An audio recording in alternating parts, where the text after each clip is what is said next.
Okay, everybody, welcome to Startup Grind Brighton. Thank you so much for joining the first ever event. We're very much making history. It's still a small group of us now, and I'm hoping that as time goes on, we're going to look back at this and think, it's really grown. So this is the first one. For those of you who don't know me, I think I've met most of you tonight, but my name is Christina. I run a local angel investor network called Southeast Angels. And now I am the chapter director for Startup Grind. So we're going to be bringing these events to Brighton and basically creating a new community for startups, for founders, for anybody interested in entrepreneurship. And actually, Startup Grind is a huge community all over the world. And they currently run events in 600 different cities and pretty much in every city in the UK, but now also in Brighton, which is great. And I would like to say thank you to our partners. So we've got Platform 9 as one of our main event partners, and that's why we're able to use this brilliant space here today. So thank you very much, Platform 9. And we also have Silicon Brighton helping us with everything tech and being a great ambassador as well. Thank you. So you might have seen some of the slides playing here tonight as you were chatting, and one of them was around our values, which is to give before you take, and to make friends, not contacts. And that's really important for Startup Grind because this isn't another kind of networking event where you're being sold to and selling to each other, but actually this is a place to make some friends and make some great contacts in the community where you can help each other grow each other's businesses or just, get some great advice and tips from each other. And the types of events we're going to be running are things like this, so fireside chats with amazing founders, whether they're local or not, just bringing some great stories to Platform 9, to you guys.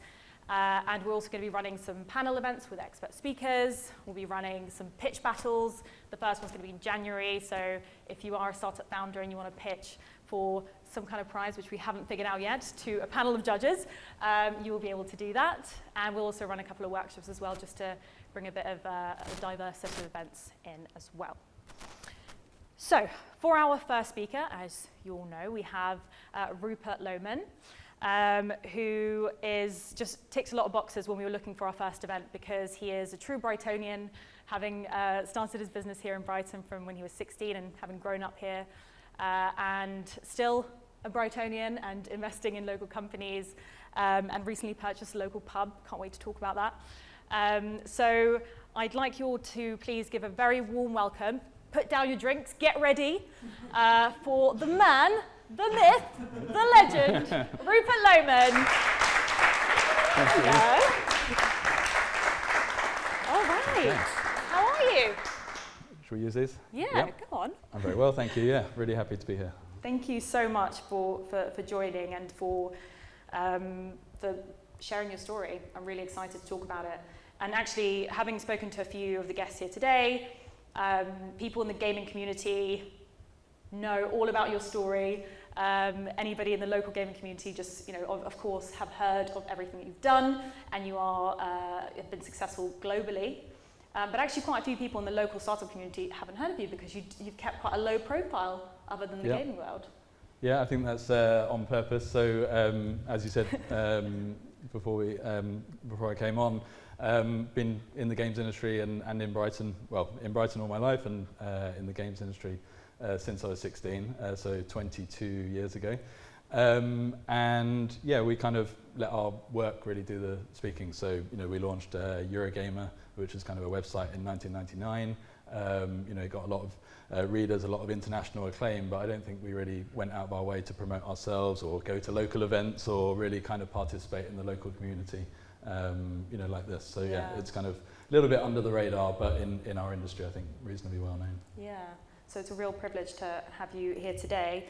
So what I really like to do with these kind of conversations is to start right at the beginning and to find out who is Rupert, where did you come from, how were you raised, what was it like being a young Rupert? Because obviously you started your business quite young, so I feel like we need to go all the way back. Okay, so the origin story, I think before Eurogamer in 1999, my first job, I was 13, and I had a job at Dave's Comics down on Sydney Street. So that was because I loved collecting basketball cards. You know, I was kind of into the, you know, memorizing all the prices and kind of really got into it. And they said, you know, why don't you come in on a Saturday and work? So that kind of combination of the thing that I loved doing and then turning it into something that paid was something that started, when I was 13.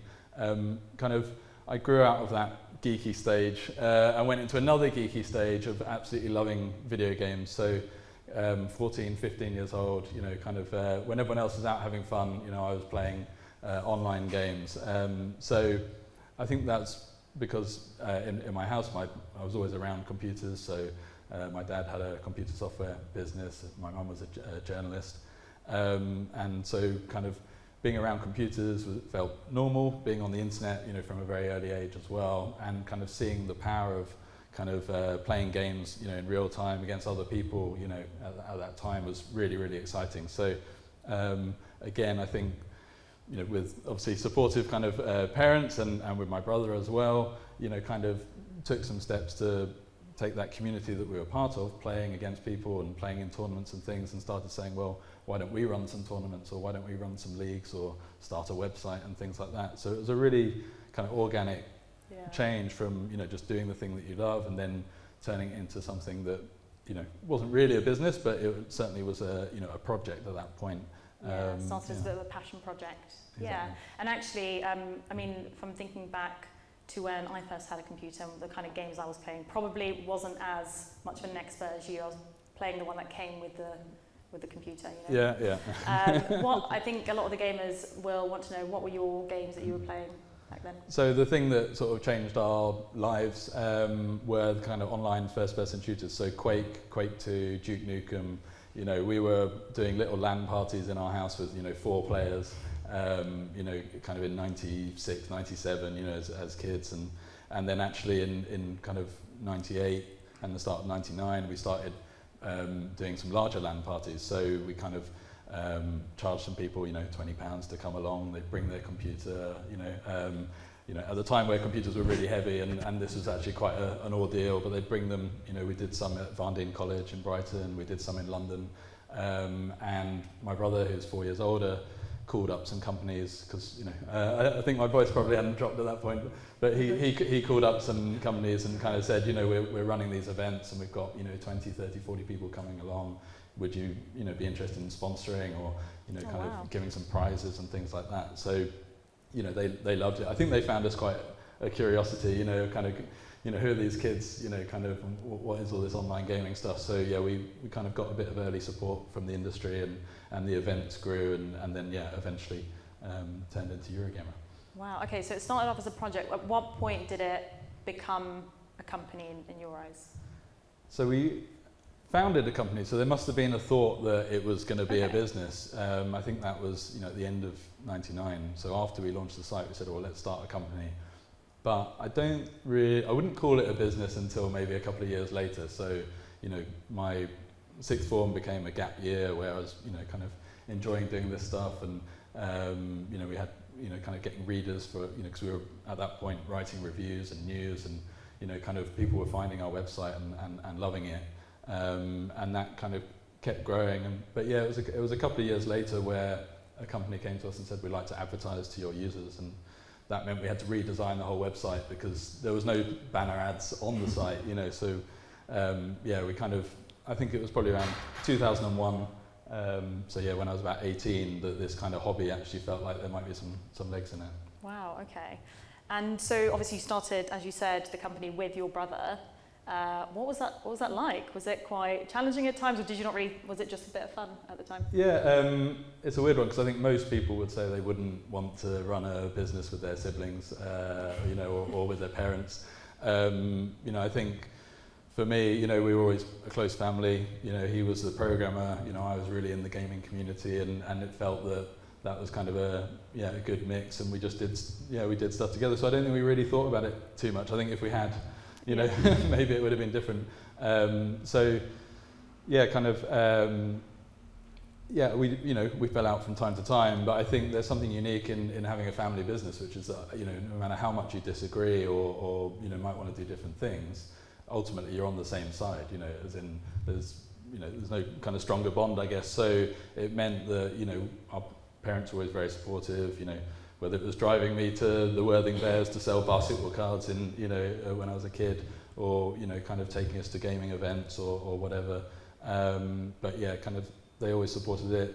Nick was involved, and it was only when he graduated as a doctor that he kind of handed it fully over to me a few years later. Wow. So obviously you were studying at some point, you had a job at the comic shop, yeah. and then you went straight into your business that you then ran for 18 years. So do you feel that you just naturally went into entrepreneurship? Is that a path that you were on, or did you just accidentally fall into it and thought, this is it? So yeah, it's hard to kind of describe, how to be an entrepreneur, or when did you know you were an entrepreneur? I think they're kind of strange questions, but I think, it obviously came naturally to some extent, whether it was, kind of in those early years or any subsequent step, kind of seeing an opportunity, feeling enthusiastic about the thing, wanting other people to be involved, whether that's building a team or with customers or whatever. I think that was just a natural process, and yeah, it kind of just felt like at each stage, there was always a next step, kind of, wouldn't it be cool if we, did this or did that? So yeah, there was no business plan. We never wrote a budget in 18 years. In the whole 18 years, yeah. No budget? Towards the end, okay. kind of, I think in the early years, you can sort of remember it all in your head. Right. And then later on, as it gets more complex, obviously you have to introduce processes and things. And I think that was, towards the end, probably a weakness, in terms of, without getting to the end of the story, but, being acquired by, a multi-billion-dollar corporation, kind of, and not really together. Knowing how to run a business in the way that they would, kind of would normally judge a business, was different. But I think over the years, kind of, as long as we were making, we didn't take any investment, so as long as we were making enough to cover the salaries and to launch new things, we just sort of plodded along. And, the pros of that is that, we had complete control of the business and we did whatever we wanted. The negatives are probably we went slower, and maybe as things got bigger and more serious, we didn't necessarily have, the processes or systems in place that you would have if you were building a, 100-person company or. Yeah, and I guess just I kind of want to take a step back and just paint that picture of you and your brother. You're at your parents' house. You've started this project that's turned into a company. You've got some sponsors, and what do your parents think, first of all? And at what point do things start to change? And did you have to hire people to work from your house? Or? Yeah, so obviously, kind of, we were working from home before it was, before it was cool. But yeah, we were kind of, we were in our parents' house, kind of doing everything from there, and anyone we hired, whether it was a contractor, a freelancer, they could work wherever they wanted. But as we got bigger, we kind of wanted to attract people down to Brighton and to work together, and kind of particularly, tech people or sales people, kind of often work better, in a group. So we had people coming to our parents' house. I think at one point we had about 10 or 11 people coming to our house every day. And actually I'd moved out. So I was living in town, and every day was driving back to my parents' house, because we'd converted the garage and built an extension and built a meeting room, on the back. So it had become this sort of ad hoc sort of office at their house, which I think they probably did find a bit strange. And I think we hit £1 million turnover, and our parents said, "You need to get out of the house." Wow, to £1 million turnover, you're still at the house. Yeah, which is a true garage business. Yeah, exactly. Yeah, wow, okay. And so was there a point, obviously the £1 million turnover probably gave you a hint, but was there a point when you knew this was actually something big?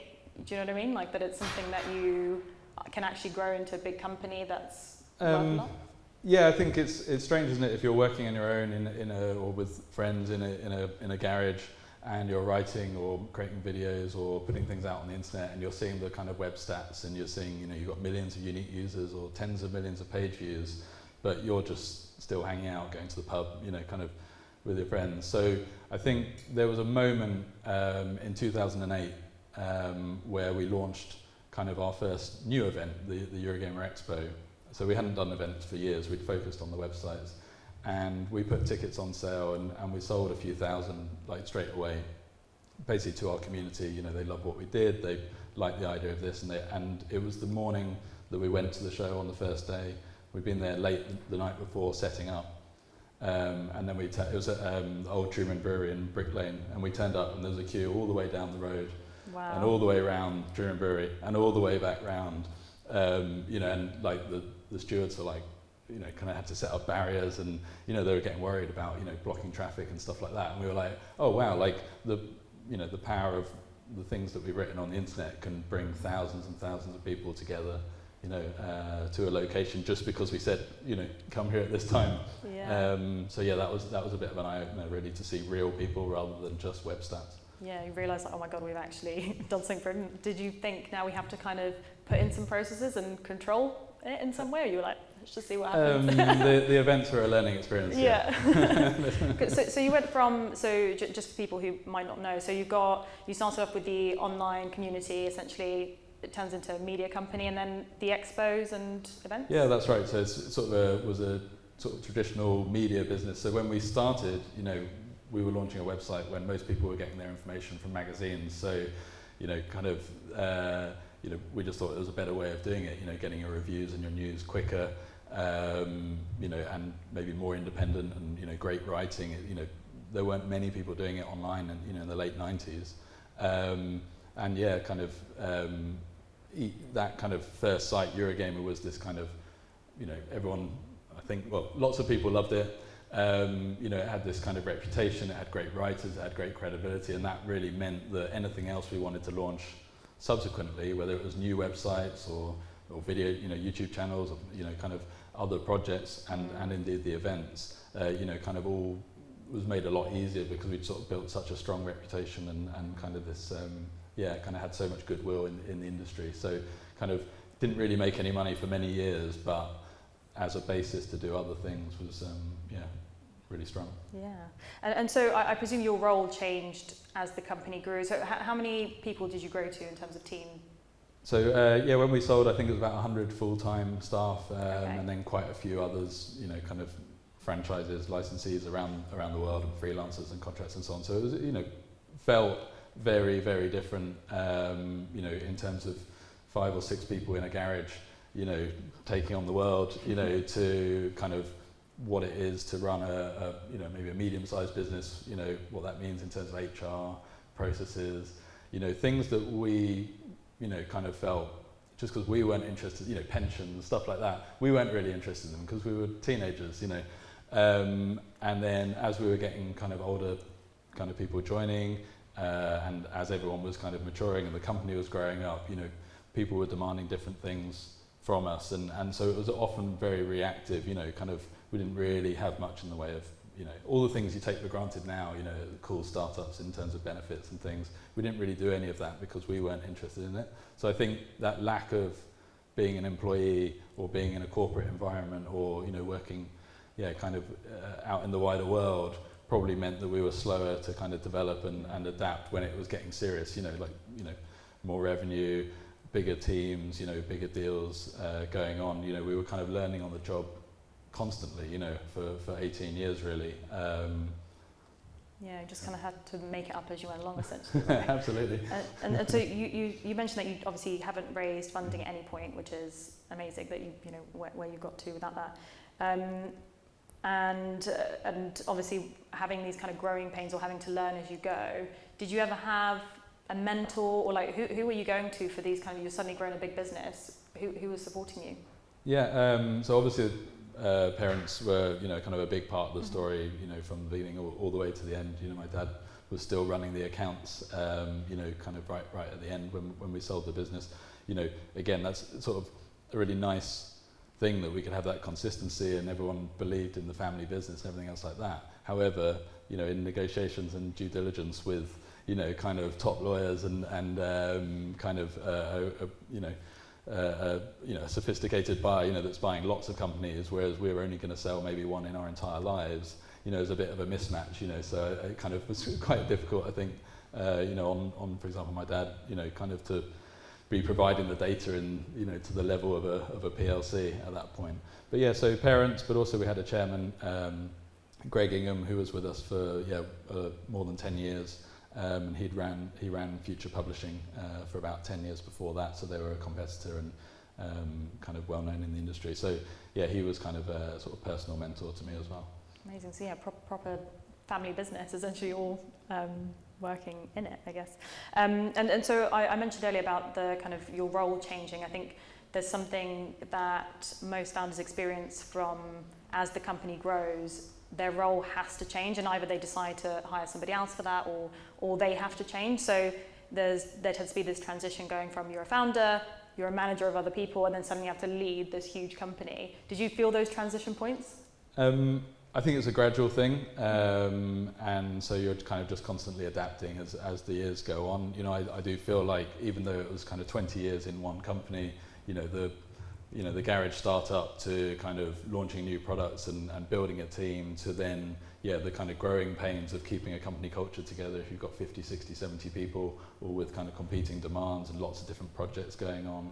Like they're all different challenges. I think definitely, kind of enjoyed it less towards the end, not because it was more serious, but the weight of the responsibility of kind of, we never really struggled to meet payroll in the later years, in the first year or two, definitely. But, just being responsible, making sure everyone's paid, making sure that it's a good company, if they've moved to Brighton or they've given up their career somewhere else, because of, believing in what we've pitched them or got them involved with, then there's quite a lot of responsibility. And I did feel that, in the last few years. Probably our greatest achievement was building, not greatest, but one of our greatest achievements was building a management team of experienced, really good people. So about 4 or 5 years before we were acquired, we hired a COO to run the business, and that really made a massive difference. And we formed, a formal, really talented management team of, kind of the heads of all of the departments. And I think having, kind of that layer of people that believed in it, were trusted by us as founders, and were kind of advocates for the company within the industry and within the team. That was, an exceptional team and stayed together for quite a few years. Very proud of that. Amazing. And so let's look on the other side of things. And what was your worst moment in business? And just paint us a picture. So many to choose from. Maybe not the worst specific moment, but I think related to what I just mentioned in terms of how it changed over the years. The kind of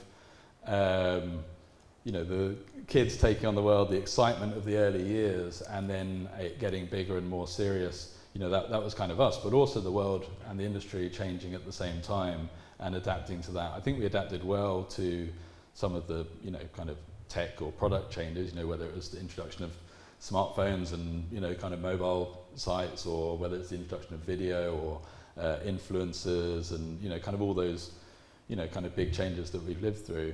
But I think what that's kind of from a tech point of view, but I think the kind of atmosphere of operating a company on the internet during those years, it was probably more difficult to grapple with. So I think obviously most people know about online abuse and harassment and stuff, and kind of that we're seeing a lot of at the moment in the sort of political sphere. But the games industry is definitely kind of part of the origin of that, I guess, and we kind of got swept up a little bit in it as well. So I think not knowing, as sort of kind of people that set out to just do cool stuff with video games, then kind of figuring out how do we deal with online harassment and how toxic the internet has become, and kind of all that kind of atmosphere. I think it changed a lot, and we didn't have HR, but we at that point,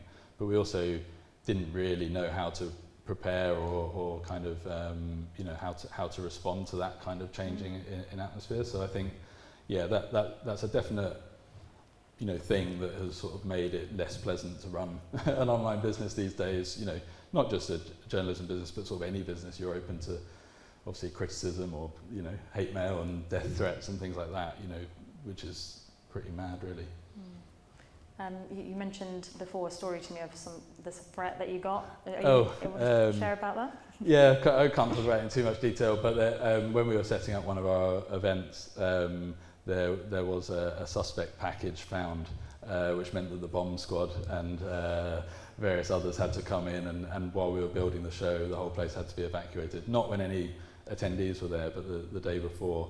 And that kind of realization that, you know, we've been building these cool events and then suddenly it could, you know, literally all go up in smoke, you know, kind of was sort of a little bit of a eye-opener and a little bit frightening as well. So, you know, those kind of things, you know, were part of the process that made us start thinking, you know what, things are getting quite serious now. You know, we've built something incredible, but from a risk point of view, just, you know, having our entire lives wrapped up in one company, you know, is quite fragile. So yeah, maybe start thinking about doing something else at some point. Yeah. Is it when I asked that question about, you know, what's been a difficult moment in the business, I don't think anyone expected that. But that just goes to show that literally anything could go wrong while you're running a business. Yeah. And so obviously you had, I'm sure, loads of different obstacles as well. How did you keep going in moments when you're like, I don't know if I can keep doing this, or maybe I should go and do something else, or a different business or a job? How did you keep going? I guess the main one would be that, you know, we'd obviously persuaded a lot of people to work for us, and we'd built something, and so that sense of responsibility, I guess, to the team more than anything else. I think, you know, it's quite difficult for the founder to walk away from a family business. That kind of, like, how do you do it, really? You know, you can't just quit, you know, just let everyone get on with it.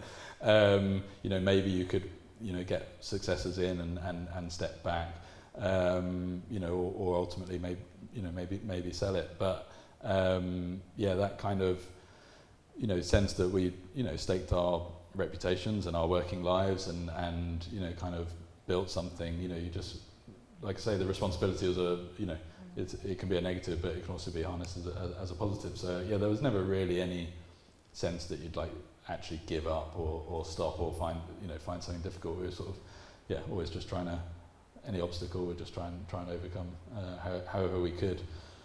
Yeah. And so if you learn a lot on the job, and if you were to, you know, that classic question of if you were to give yourself a bit of advice back then, or if anybody now is, obviously the world is very different to back when you started this media business, but if anybody's trying to start a business in the media space or in the gaming world, what advice would you give to yourself back then or to people now? Yeah, again, it's a question that often gets asked, and it's quite difficult to answer in the sense of, you know, having supportive parents or getting lucky or being a teenager at the point where the internet's taking off, you know, like, as in, you can't replicate that. So there's, you know, there's a lot of good fortune, you know, there.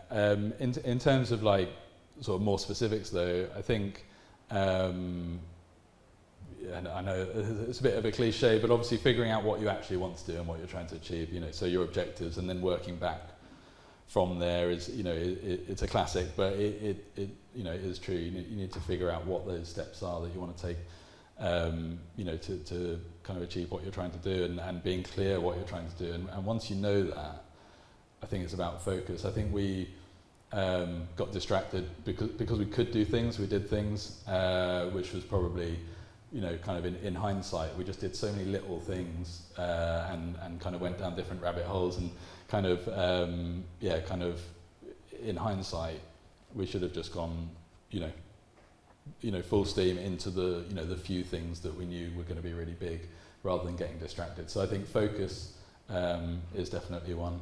I think something I've learned from the acquisition process, but actually holds, you know, kind of right from the beginning of the business, other than keeping good records, because actually it's quite hard to pull together 20 years worth of papers when they're in your parents' garage. But you know, kind of keeping things simple. So I think because we were quite scrappy, and because we, you know, and easily distracted, you know, we just go and launch things and do little joint ventures or you know, other deals and partnerships and things, you know, and when it came to explaining that to a buyer or buyers, you know, just because you can understand it doesn't mean that it can be easily communicated or described. So I think, again, if I had my time again, I kind of would have kept it much more simple. But so many other things are different now. For example, we spent so much time building systems for things that now you can just get for $10 a month. You know what I mean? Like, any startup should be using all of the tools and services that they can that are relevant and you know, going to add value to their business, because, you know, like whether it's Slack or, you know, sales tracking systems or CRM systems or whatever it is, there's so much out there that we used to build. You know, we built our web stats system because Google Analytics hadn't launched at that point. We built a video encoding system because YouTube hadn't launched. You know, so we spent years of development effort on things that now you can just get for free on the internet. So it is a very, you know, on one hand it makes it easier to get established and to launch something. Probably makes it, you know, more difficult in terms of finding out, well, what's the value that you're adding, and you know, kind of doing something, you know, unique or better than other people, because obviously there's an app for everything now. Yeah, and so obviously you mentioned there was some good fortune there when you were starting out, but I presume at the time there were other people doing what you were doing, right? And how do you think you guys came out on top and became the global media brand? So there were other people doing what we were doing in the US, but not really in the UK. And as I say, kind of doing stuff online when everyone else was in print, you know, gave us a massive advantage. Our difficulty was kind of establishing the legitimacy of the medium and of us as a company. So, you know, we'd go to meetings, you know, with marketing people or, you know, kind of execs in businesses. I remember once actually I turned up and they kind of, you know, so I've always looked reasonably young for my age, but even back then, especially so, you know, and I went in and they kind of said, "So where's Rupert?" And I was like, no, it is actually me. So kind of, you know, being sort of kids in an adult's world, you know, I think it's difficult to get taken seriously. You know, it's certainly not anything like ageism, but just the kind of idea that you would give a big ad budget to some kids in their bedrooms is you know, kind of difficult to justify. You know, if you're a corporate. So I've forgotten my train of thought. But yeah.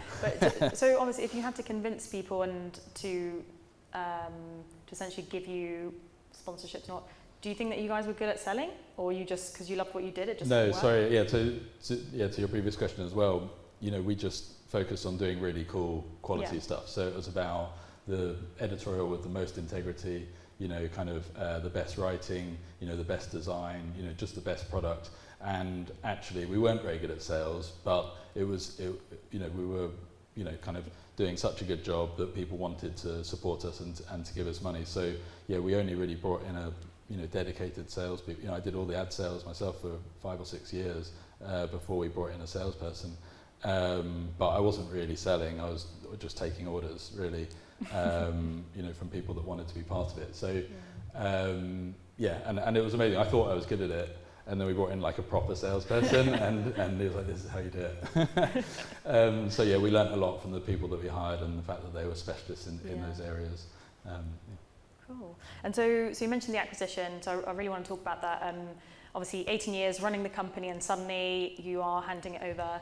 And I presume you stayed in the company for a little while, and then everything changes. What was that experience like? The decision-making process to do it was quite easy at the beginning because, again, my parents, my brothers, you know, as the other shareholders said, you know, it's your business, so whatever you want to do, you know, I said, you know, I think I'm ready, and they said, well, then we'll support that. So that was quite an easy conversation and decision. The process of, we'd had approaches all the way since 2005, I think was our first kind of acquisition offer. And we eventually sold in 2018. So we'd kind of been... 2005? Yeah. Oh, wow. So and you weren't ready to sell at that point? No. I remember actually kind of... my parents talked me out of it.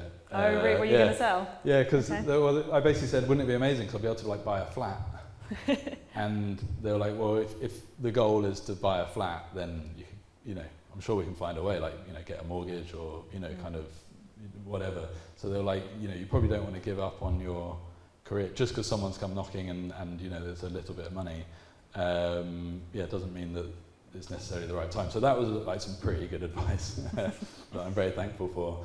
But yeah, we'd had approaches over the years, and actually the eventual buyer, you know, we'd been talking to since 2010 or 2011. You know, they did what we did, but in America they wanted to launch in Europe.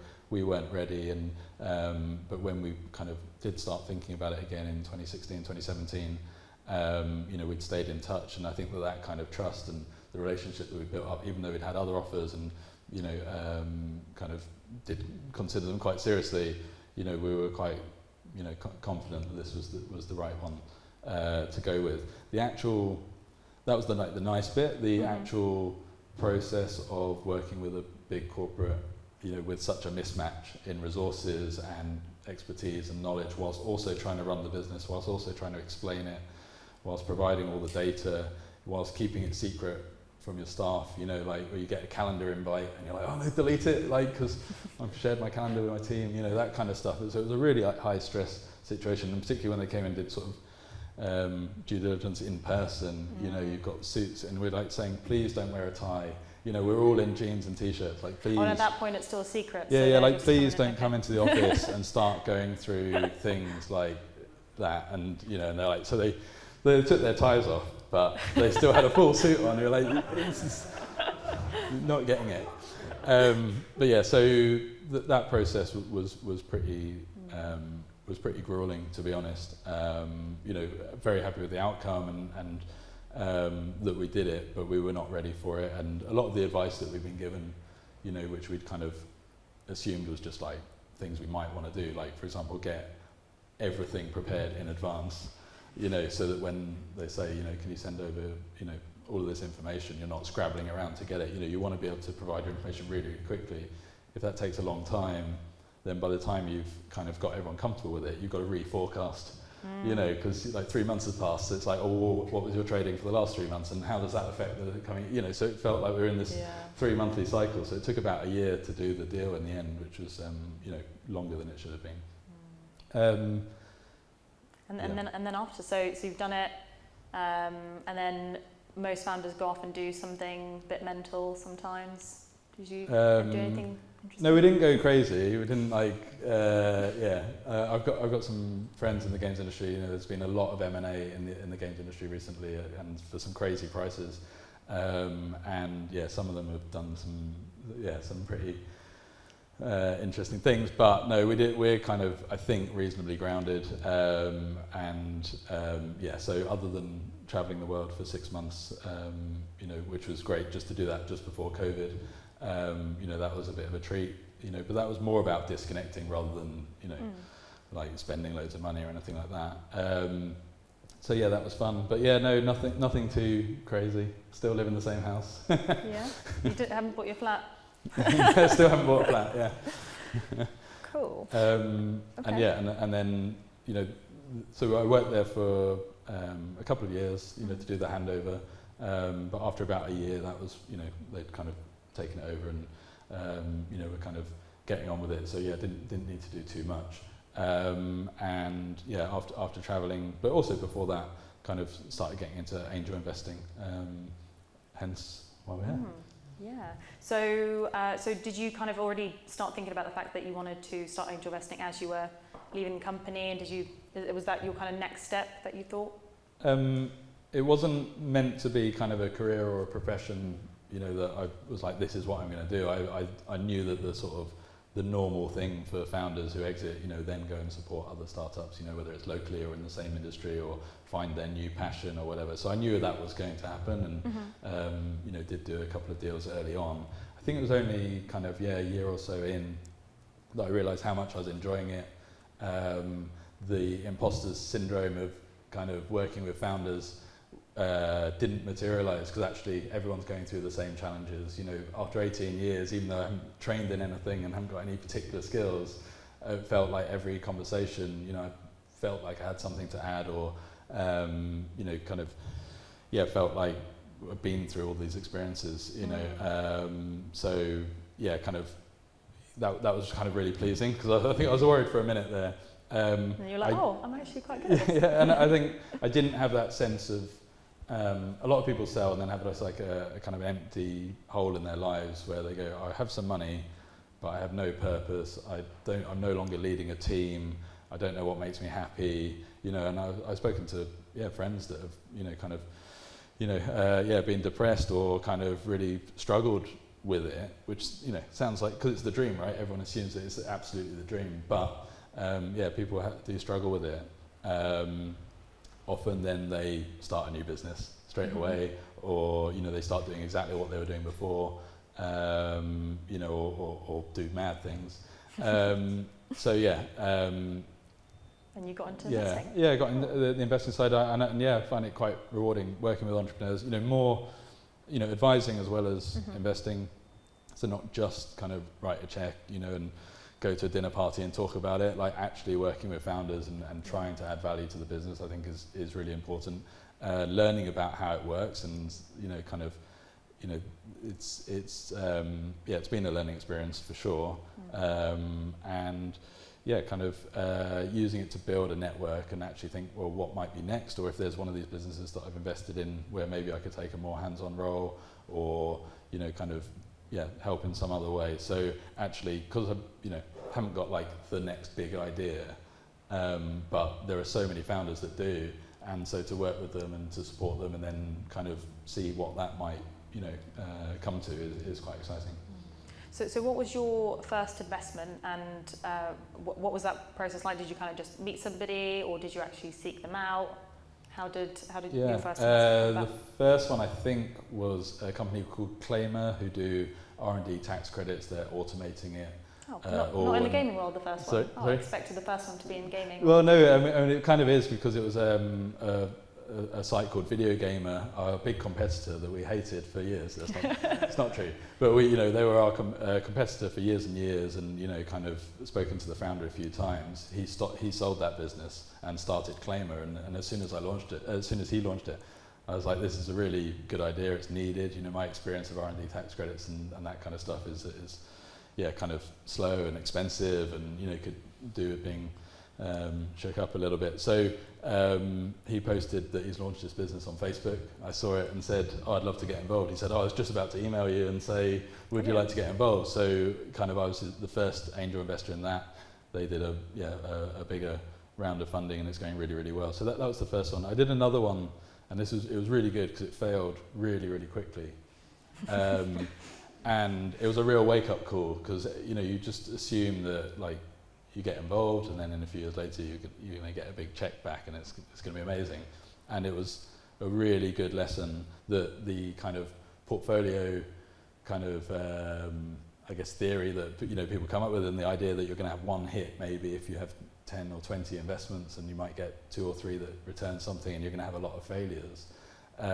I just assumed that everything that I've been involved in will definitely be a success, because why wouldn't it be? You know, they've got a good idea, they've got some money, you know, of course it's going to be a success. And you know, having only run one business before, you know, which, you know, kind of worked out well, I just assumed that everything would be a success. So I was really glad that one, I won't name them, but it went bust after about 9 months, you know, a combination of Brexit and, you know, poor market conditions and you know, not quite nailing the product and so on, and it was like, it was good to have done that, because I think at the start, after you've sold, you get, you know, a few approaches, and you just think, oh, everything's brilliant, everyone's got great ideas, and you're just excited to be excited to be involved, and to be you know, excited to be asked.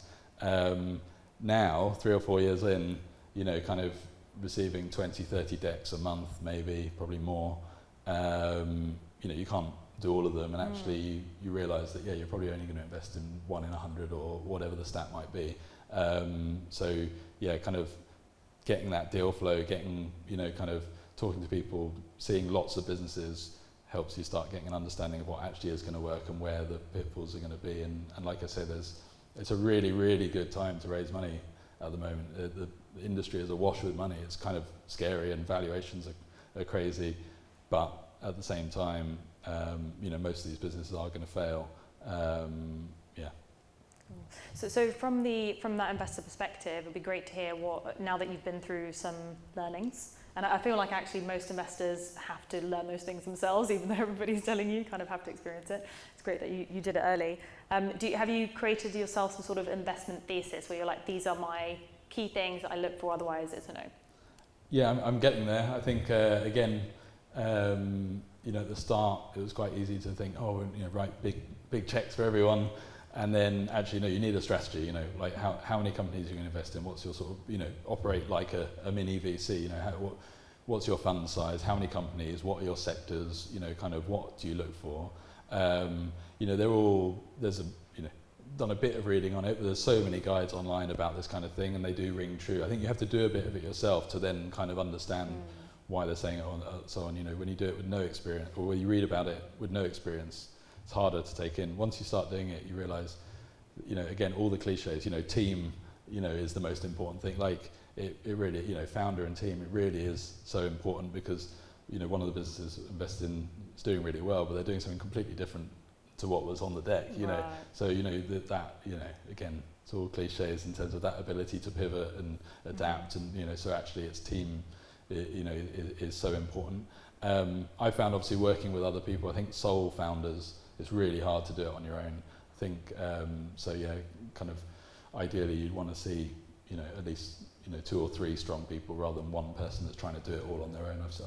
Again, companies I've been involved in where the founder wants to do it all themselves. And if you're trying to scale something really quickly, you can't just do all that on your own. And so if you're not able to, kind of delegate and build a team around you, that's important. And then, obviously market sectors, I've defaulted back to things that I know because it's easier to do, a bit of due diligence if it's a games related project or something, kind of that you've got experience in. So it's quite easy to get excited by, someone that's going to revolutionize this industry. And then you go, well, you don't know who are the competitors, what's the market like, what's their track record, so if you can keep it a little bit closer to home, then that definitely helps as well. So there's a few things that sort of, cool. So I haven't written down like a, kind of a manifesto or kind of mission statement or anything like that at this point, but you get an instinct for it quite quickly. But it's also really important that you don't know if you're a good angel investor for at least 5 years, probably 10. So like anyone can be an angel investor, you just have to give someone some money, and like a lot of people are doing that, which is, kind of, it's good and bad that, anyone can get involved. But I think it should be judged on the success, because I think if you go on LinkedIn, everyone's an angel investor at the moment. But, you need to kind of see, well, what value did they add? What were the outcomes for the companies? Did the founders, did they work well with the investors? And ultimately, was there a return as well? Yeah, great. So I guess you've kind of got a little thesis going there. So you've got people are the most important thing, that you're essentially investing in people, invest in what you know, makes it easier to do due diligence, and then of course having a bigger team where you've got people backing up different areas of the business, I guess, because you can have a really great inventor, but you might not have the business head behind it. And also from experience, raise enough money. So kind of people that kind of, they raise some money and then they're immediately having to raise their next round because they're spending it so quickly, maybe haven't proved anything in the meantime, and so you need enough money to have enough runway to adapt and to do the things you need to do. So I've been involved in one or two where kind of they should have gone bigger, kind of earlier, and then they run into a bit of trouble. Great. And then just a last thing on the investment side of things, obviously you're looking at a couple of different, loads of pitch decks and some of the key things that you're particularly interested in. Is there any particular industries now or technologies or companies that you're like super excited about that you'd like to share with us? No, I mean I can talk about some that I'm not interested in. I think it's a shame that like every other deck says blockchain, metaverse, or NFTs. I think there's clearly going to be a part of gaming and of the world going forward, and it's going to be a big part. But the jumping on bandwagons and buzzword, kind of bingo in terms of, and where you're mashing up the you go, I'm doing blockchain, NFT, crypto, metaverse. You just go, Yeah. You know, like I find that quite frustrating. So some people are just kind of, I guess, professional fundraisers, or people that, you know, they're more interested in, you know, raising the money to continue the story rather than what actually is the outcome going to be. Yeah. So a company needs to be sort of investor friendly and have an actual plan rather than just trying to raise money for the sake of it. But yeah, no, I'm obviously interested in games and games related services. What's you the know, next big thing in I games? was going to say, like, it's been a bad time, but I've invested in 3 location based entertainment businesses which are kind of close to my heart, having done live events and obviously online games and things like that. So Chaos Karts, which is really cool, sort of real go-karts, electronic go-karts. I had a look at that online. But It looks amazing. but in an AR. So basically the track is a projection, the walls are a projection, you have weapons. So basically Mario Kart in real life. And you know, that was just super cool. And yeah, it was one way you could go and play it straight away as well, which was really cool. So I mean, location-based entertainment is something I'm really interested in, you know, and I'd say there's a couple of other businesses I've invested in that area, but obviously with COVID and how people are using city centres and what they want to do with their spare time and so on, you know, obviously it hasn't been plain sailing over the last couple of years. Great. And just to kind of wrap things up and bring it back to Brighton, what was it like growing your business? Obviously it was online, media, gaming, but you essentially ran the business from here for the majority of the time, right? You had an office here. Yep. What was it like? Did you find any particular challenges of running the business from here, or? Yep. So our first office after leaving home was down on North Street, and then we moved down to Grand Parade, so near sort of St Peter's Church. We had about 100 people there. The quality of office space has improved. You know, there's new builds and things going on, but like it was always a challenge getting anything like the kind of level that we would want to, you know, to have clients come and visit and things like that. So quality of office space was terrible. We obviously the bins, but that, I think that's going to be sorted, right? But yeah, you know, but also, I mean, you know, we've got a huge homeless problem in Brighton. You know, we had people, you know, kind of taking heroin in our car park, and you know, kind of making our staff. You know, we actually had, you know, kind of someone unconscious, you know, on our doorstep. You know, and you know, so our staff turning up feeling scared. You know, they don't want to leave the office because there's just such a bad problem in Brighton at the moment. So I'm really proud of Brighton and the fact that we're from here and we've supported the city, and you know, we're going to stay here for sure. You know, but it's that kind of cool, you know, being able to attract talent here, which, you know, was quite easy and people loving it. You know, there are a lot of issues as well, and I think, yeah, they sort of do need to, you know, internet connectivity has been pretty poor for a sort of high-tech business as well. Again, all of these things are being improved and a lot of people are working on them, and I think they will get better, but yeah, there's quite a few issues. And then the biggest one, which we found, is obviously competing with London in terms of salaries and for talent. You know, people, you know, on the entry level salaries, you know, the housing quality here is pretty poor, and the costs are astronomical. So we had a lot of our staff moving out of Brighton because they just couldn't afford to live there. And you're making Brighton sound brilliant. Sorry, anything great? No, no, but you're right. I have focused on the negatives there because I just think like there are some things that, you know, you know, it's good to get out there. But as a creative hub, and you know, as a place that people want to come, and you know, whether it's Brighton Festival, whether it's, you know, pubs and bars and clubs, and you know, that kind of nightlife thing, and obviously top 4 Premier League team, you know, all of that. You know, like it's a brilliant city, but it's got some challenges now. But yeah, I mean, it was a huge part of our identity, and yeah, definitely, you know, any future businesses that, you know, kind of get involved in, you know, would want to be here as well. But it's more about, hopefully we can improve some of these things. I think Southeast Angels, you know, kind of the investment community has been pretty undeveloped here. So, you know, kind of the idea of like you want to do loads of local deals, actually when you start getting pitches, most of them are not local, and so you have to go where the good ideas and the talent is. You know, obviously, you know, like this venue is super cool, and more things like this is you know, really helping the community. So so it's not as bad as I made out. And I guess it's still quite an early stage startup ecosystem. Like we're only just in the last 10 years having some big exits of companies that are based here, and then it kind of slowly develops as the people leave those companies and start new things if they stay, obviously. But you're staying, so that's cool. And actually, almost forgot, let's talk about this pub that you bought, because that's a very, that's the mental thing you did, right? Yeah, that's genuinely, it was a friend of mine, kind of ran pubs in Brighton, wanted to start one himself, and I was in the position to help, but, he put together, a fantastic business plan. There's a lot of, we've known each other for many years, there's a lot of trust there, and he kind of saw that there, a lot of pubs not particularly great in Brighton. They all sort of look and feel the same, and wanted to do something a bit more independently spirited, and I kind of believe in that, and believe in him. So but it was backed from as a business venture, not as a ego trip of selling a media or tech business and buying a pub, which is a bit of a cliche. But no, it's and it's going okay. Like it's going really well, but obviously the timing of opening a pub in February 2020 was probably not the best. But we're about to open a second pub, and we're going to open a few more over the next couple of years. Cool. Must be quite interesting learning about a whole different kind of business.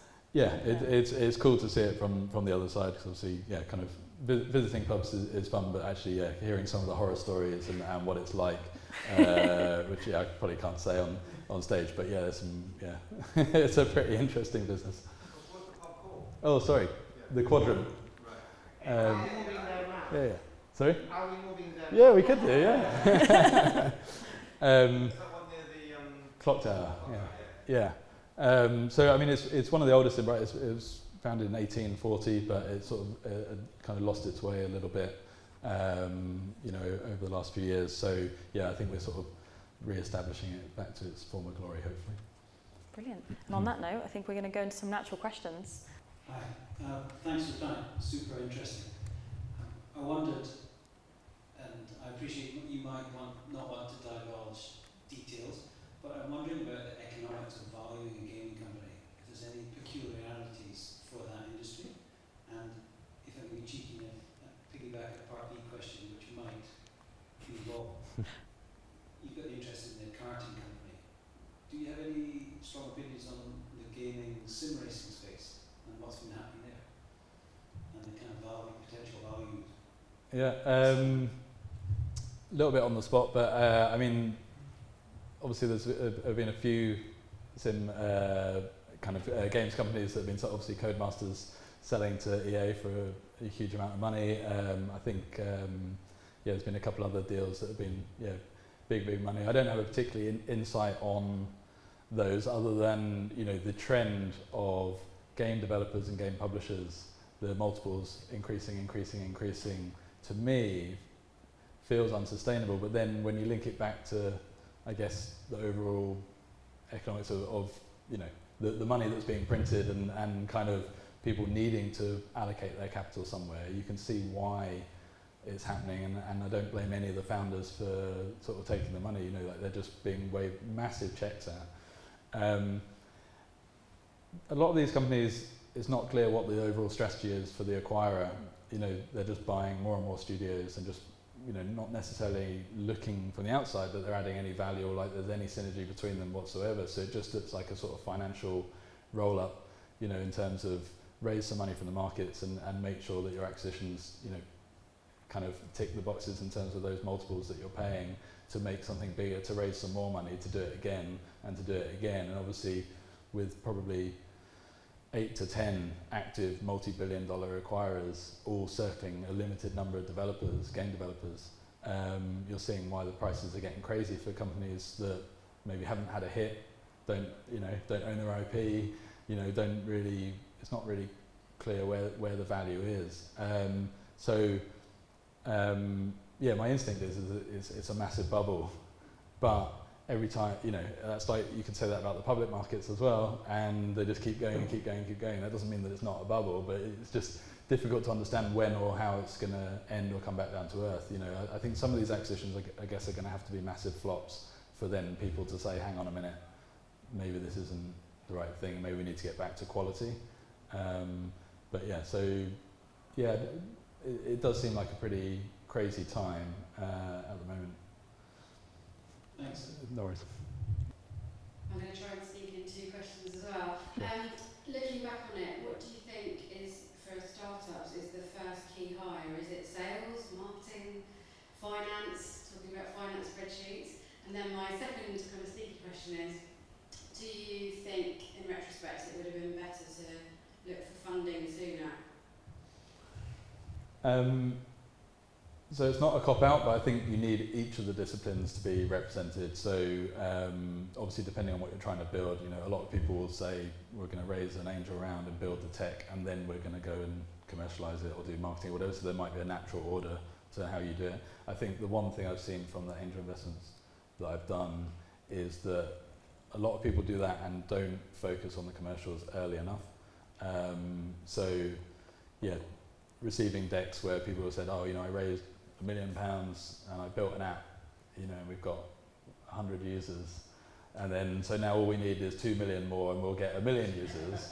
You know, like this is real stuff, and you go, well, if what was stopping you kind of maybe focusing on that a bit earlier and maybe showing more traction? So I'm extremely put off by companies that just say all we need is a bit of money, and then this thing that we built that's really cool suddenly will find its market. So I think whether that's sales or marketing, depending on what it is probably the those kind of key disciplines that I think everyone's a lot of founders are technical founders, and therefore they value tech over everything else. And I think that you need a bit more balance.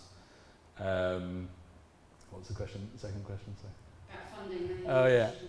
Well, we never took any funding, so it wasn't a case of regretting not taking it sooner. So the big question is, should we have taken some at all? And what would that have done to the company? And I think maybe 10, 15. So I was brought up that like all debt is bad and all investors are evil. It was like, you know, like kind of, I think they were described as sort of loan sharks in suits, you know, kind of why would you ever go near a VC or you know, if you didn't have to. But having seen people that have needed capital to unlock the potential of their business and, you know, to go much quicker, to do all the hires they want rather than one at a time, you know, and to get the product out earlier and be more competitive and so on. Like, obviously my view on that has changed, you know, quite a lot. I think you can't really regret it, you know, and I think we wouldn't have been ready for it. So, you know, if we'd done it 10 years ago, would we have had the same outcome? I don't know. I think maybe not. You know, I'm sort of proud that we did it our own way. If I was doing a new business, you know, I'm not 16 anymore, so if I was doing a new business, I'd want to go much quicker. And you know, kind of obviously, when angel investing, you want to see the founders go quicker as well, because there's no point saying, oh yeah, we might have a really nice success in 10 or 20 years time. You know, that's not a sort of very. It's not what an investor wants to hear. So yeah, I think it's an individual question for each founder. You know, what they need the funds for, and what's it going to allow them to do, how much quicker they're going to be able to go, and what, you know, and so on. But yeah, for us, we did it our way.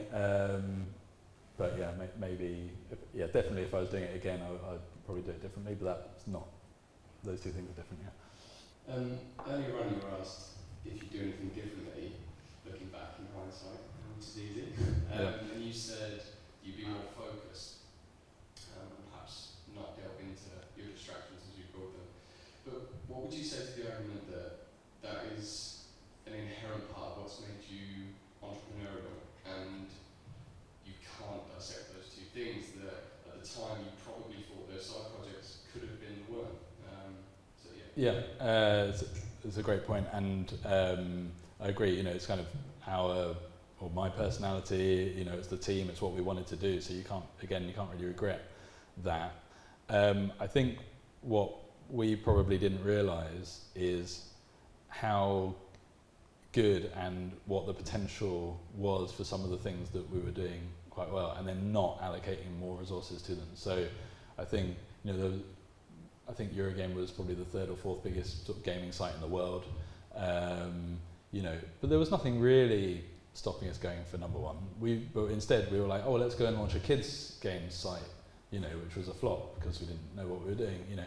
You know, and we launched other little sites. And you go, if we just put all of that time and money just into Eurogamer or into EGX, our event, or Games Industry, you know, the sort of 3 or 4 key brands, then yeah, maybe I think we just didn't know how big the potential was, because we were always, there's another mistake probably we made, we were always measuring our success against what we did last year.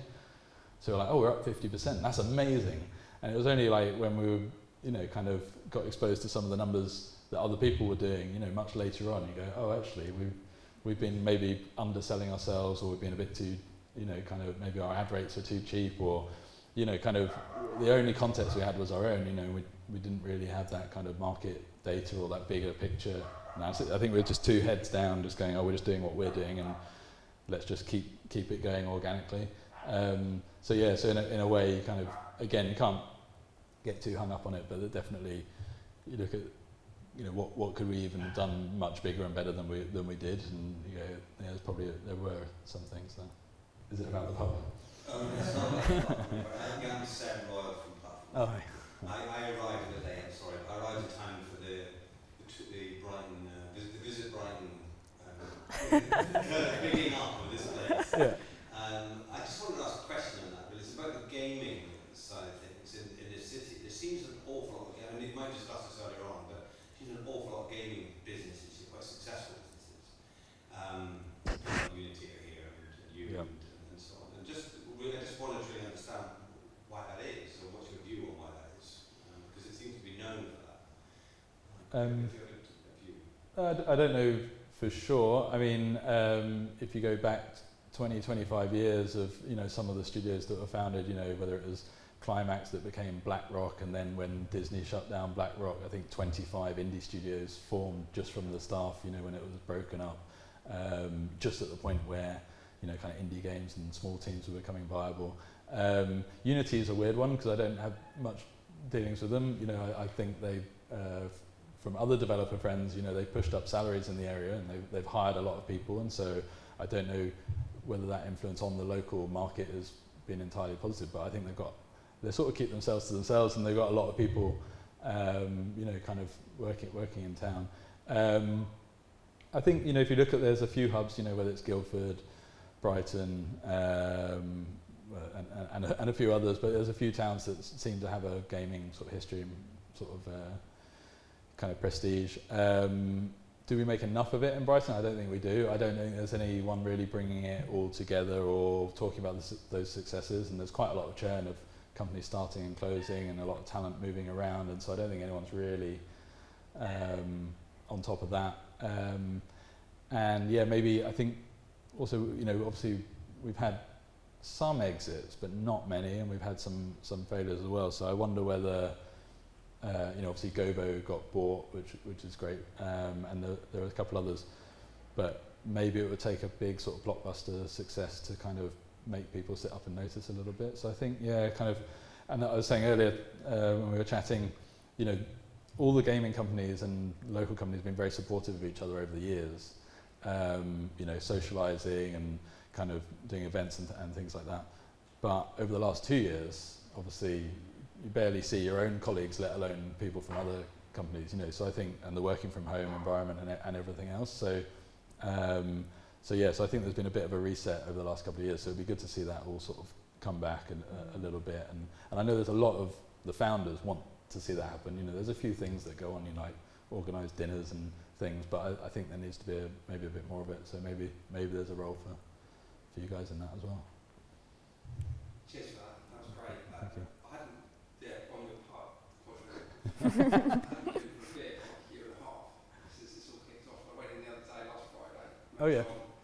His kids, his wife, it was lovely. Yeah. Yeah. Oh, that's Yeah. thanks. I'll pass on the feedback to him. I didn't really have much to do with it, but yeah. It's great. A couple of questions. You might have covered this already, but the sort of catalyst for you selling, the reason you decided to sell, was it just the money side? Did you feel like taking the business as far as you could? And secondly, how has it been since you've gone? Have you kept in touch with the people there? Is a lot of them still there? Yeah, so I think the catalyst was obviously doing it for 18 years, you know, is a long time, even though it's changed a lot in that time. You know, my interests and passions changed. You know, I kind of was much more into video games at the start than at the end. You know, I mentioned the kind of sense of responsibility and you know, getting quite serious, and I think the risks, you know, we thought obviously, you know, things like Brexit, you know, things like something going wrong at an event, you know, when you've seen kind of incidents at other events around the world, you know, the idea that you know, could all just end quite suddenly was, you know, kind of, we sort of wanted to leave on a high, and you know, a few sort of trusted people kind of said, you know, you know, you won't regret selling, but you might always regret not, you know, and that kind of, you know, kind of took it home a little bit. So, you know, that obviously combined with the fact that the money meant that it was a deal worth doing, you kind of go, well, this is our moment, you know, leave, you know, yeah, was it die a hero rather than live so long to become the villain, you know, Spider-Man style. So, so yeah, so going out on a high was, I think, a big thing, right, rather than sort of overshooting it. And yeah, so the first year or year and a half, you know, so 2018, 2019, the business carried on, you know, kind of just going really, really well. You know, everyone's really happy. They were hiring like mad. It was, you know, kind of, you know, hugely successful, you know, from the buyer's point of view and from the seller's point of view, you know, which is exactly what you want, you know. But then obviously with such a large part of the events, of the business being events, you know, like everyone, and obviously the parent company doing lots of events all around the world, you know, I think second biggest events company in the world, you know, that clearly has brought huge challenges. So, so yeah, unfortunately, that's kind of meant that a few people have left, and you know, there was some events cancelled and so on. So, so again, can't really sort of imagine what that would have been like. It's interesting. People say, oh well, it would have been different, you know, if you'd been running it during COVID and stuff like that. A few people said that. I was like, no, I think that kind of devastation on the events industry of COVID and figuring out what you would have, or I would have had to have done as a business owner, particularly given we were like friends with all of our team, and you know, kind of multi-million-pound sort of contracts with venues and things like that to figure out what to do with and how to handle it. I think like you know, just an impossible situation really, and so obviously everyone's had to manage it as best as they can. Thank you so much for the questions, guys. I think something that's just been really stuck in my mind from everything we talked about, with all the challenges happening in the gaming industry, or the big things happening in a bubble that may burst at one point or may not, and all these things happening. I think what's really stuck with me is the fact that you said, you know, it's about doing something that you truly enjoy doing, not just building a business for the sake of building a business, and focusing on what you really enjoy. So that's brilliant. Thank you so much for sharing your story with us today. It's been really interesting to hear get all the insights into how things worked out for you. Thank you so much. Please give Rupert a big round of applause. Thank you.